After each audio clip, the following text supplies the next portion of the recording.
Hello friends, welcome to our channel. இன்னைக்கு நம்ம வீடியோல ஒரு ஹெல்தி ரெசிபி தான் பார்க்க போறோம். என்னன்னு பாத்தீங்கன்னா பிஸ்கட். நாட்டு சர்க்கரையை பயன்படுத்தி பிஸ்கட் எப்படி ரெடி பண்றது அப்படிங்கறத பார்க்கலாம்.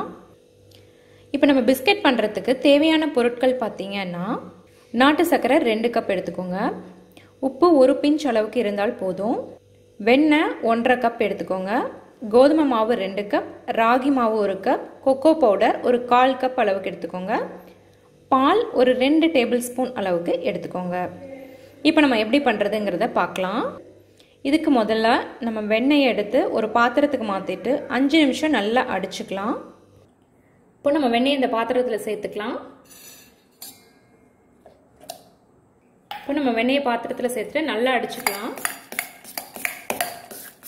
நீங்க விஸ்க் இருந்தா விஸ்க் யூஸ் பண்ணிக்கோங்க, இல்லாட்டி இந்த மாதிரி கரண்டிலேயே ஒரு 5 நிமிஷம் வரைக்கும் நல்லா பீட் பண்ணிட்டே இருங்க. இப்போ நம்ம வெண்ணெய் நல்லா அடிச்சாச்சு. இது கூட நான் ராகி மாவு சேர்த்துக்கிறேன், கோதுமை மாவு, நான் 2 மாவையும் ஒண்ணா சேர்த்துட்டேன். இப்போ நல்லா கலந்துக்கலாம். இப்போ பாதி அளவு கலந்தாச்சு. இப்போ நான் கொக்கோ பவுடர், நாட்டு சர்க்கரை,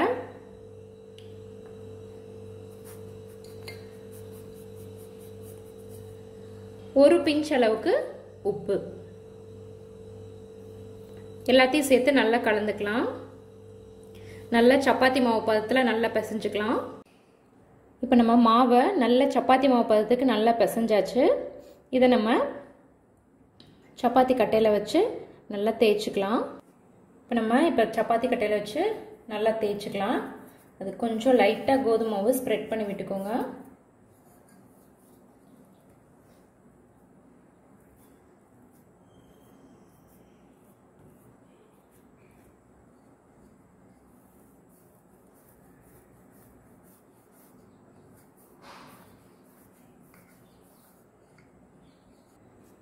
இப்போ பார்த்தீங்கன்னா ஓரளவுக்கு மாவு நல்லா ஸ்ப்ரெட் பண்ணி விட்டாச்சு.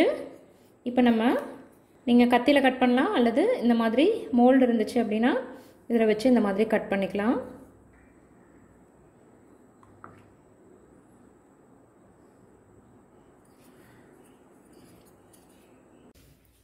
இப்போ நம்ம ஒரு தட்டில் நெய்யை நல்லா ஸ்ப்ரெட் பண்ணிக்கலாம்.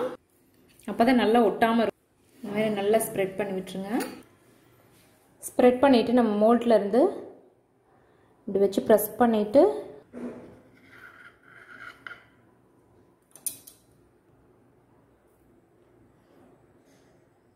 இந்த மாதிரி தட்டுக்கு மாற்றி வச்சுக்கலாம். ப்ரெஸ் பண்ணும்போது இப்படி நல்லா அழுத்தி இப்படி இழுத்தோம் அப்படின்னா அப்படியே ஒட்டிடும். அதுக்கப்புறம் நம்ம தட்டில் மாற்றிக்கலாம். இப்போ நம்ம மாவு தட்டுக்கு மாற்றியாச்சு. இப்போ நம்ம குக்கரை ஒரு 5 நிமிஷம் ப்ரீ ஹீட் பண்ணிவிட்டு அதுக்கப்புறம் நம்ம இதை குக்கருக்கு மாற்றிடலாம். இப்போ நான் குக்கரை அடுப்புக்கு மாற்றிட்டு மீடியம் ஃப்ளேமில் ஒரு 5 நிமிஷம் நல்லா சூடு பண்ணிக்கலாம். இப்போ நம்ம குக்கருக்குள்ளே இந்த மாதிரி ஒரு ஸ்டாண்டு வச்சுக்கலாம். இப்போ நான் குக்கருக்கு மாற்றிட்டேன். இது ஒரு 15 நிமிஷத்துக்கு நல்லா வேக விடலாம். குக்கர் கேஸ் கட்டும் விசிலும் போட வேண்டாம், மூடி வச்சு நல்லா வேக விடலாம். பாதியில் வந்ததுக்கு அப்புறமா திரும்ப நம்ம பாலை லேசாக ஸ்ப்ரெட் பண்ணிக்கலாம். இப்போ பார்த்தீங்கன்னா பாதியெல்லாம் வந்துருச்சு. நம்ம லேசாக பாலை ஸ்ப்ரெட் பண்ணிக்கலாம். ரொம்ப லைட்டாக ஸ்ப்ரெட் பண்ணால் போதும். திரும்ப மூடி வச்சிடலாம். நம்ம இப்போ பார்த்தீங்கன்னா 15 நிமிஷம் கம்ப்ளீட் ஆயிடுச்சு. இதை நல்லா ஆற வச்சுட்டு நம்ம ஒரு ஏர்டைட் கண்டெய்னருக்கு மாற்றி வச்சுக்கலாம். சூடாக இருக்கும்போது மாற்றினா உடஞ்சி போயிடும். இந்த மாதிரி லேசாக சூடு இருக்கும்போதே நம்ம எடுத்து ஒரு ஏர்டைட் கண்டெய்னரில் ஸ்டோர் பண்ணி வச்சிடலாம்.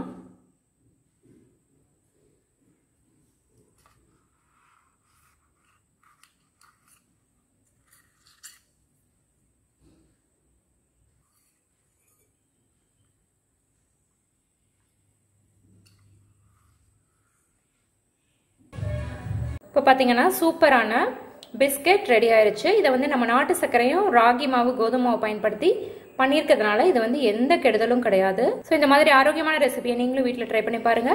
இந்த வீடியோ உங்களுக்கு பிடிச்சிருந்தா லைக் பண்ணுங்க, உங்க ஃப்ரெண்ட்ஸ்க்கு ஷேர் பண்ணுங்க, மறக்காம நம்ம சேனலை சப்ஸ்கிரைப் பண்ணுங்க, கூடவே பக்கத்தில் உள்ள பெல் பட்டனையும் பிரஸ் பண்ணுங்க. தேங்க்யூ.